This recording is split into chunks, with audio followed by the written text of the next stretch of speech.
Good morning. It's Friday, June 4th. Again, thanks for looking in this morning. The everyday thought for today is heart rules.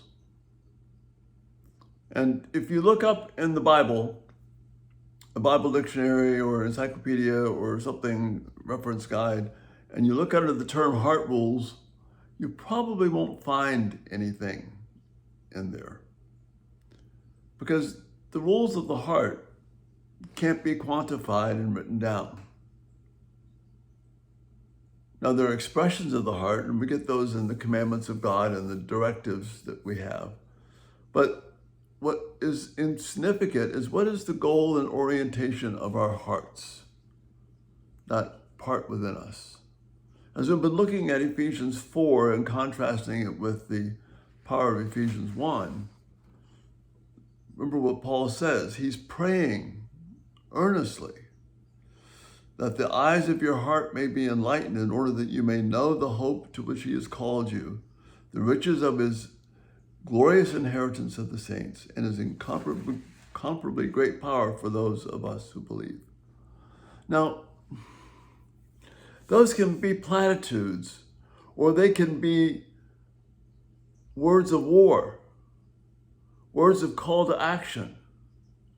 That when you're confronted with a particular sin or a particular fear that you have, or a particular person that is difficult for you, rather than how can I maneuver this person, how can I avoid this, how can I keep them from controlling me, what Paul is wanting you to do is take this theme that you may know the incomparably great power of God, so that the eyes of your heart will be enriched.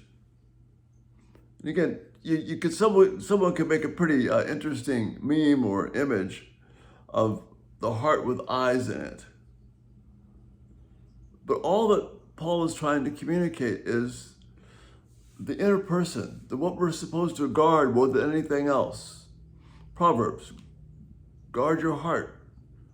It's the most important thing about you because everything else flows from your heart. The way you think, the way you are inside, we have eyes, we evaluate.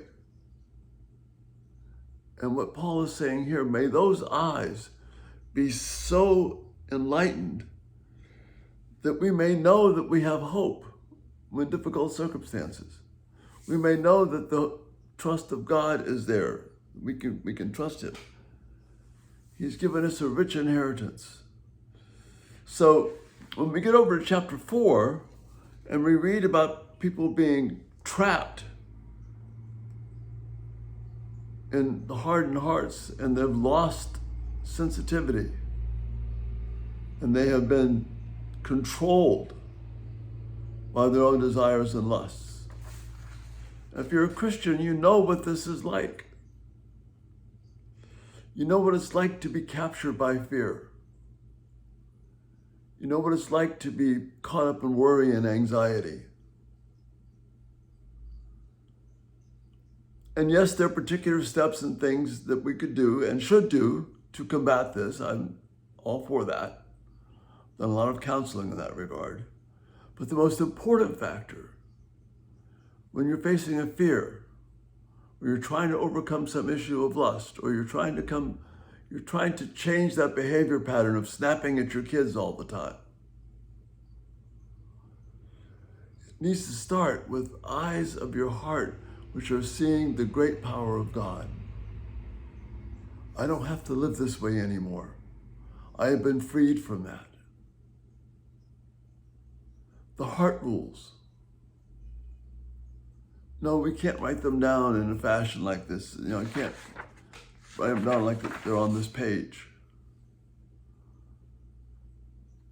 But the heart rules are those longings and desires which want what God wants. And I use the particular things, so I use the teaching that a soft answer, a gentle answer turns away wrath. But I don't do the soft answer, use gentle words simply to get what I want. I do it because this is what God wants, and my eyes of my heart see this. And that's what brings what God wants. That's what frees me from fear and desire. Heart rules. Long for those. Because the rules of the flesh, the things that we write down, they may have value from time to time, but they won't sustain us when we desperately need hearts that are drawn to Christ. Heart rules. The desires of our heart that run to Christ. Think about that today. We'll continue talking about this. This is really, really important.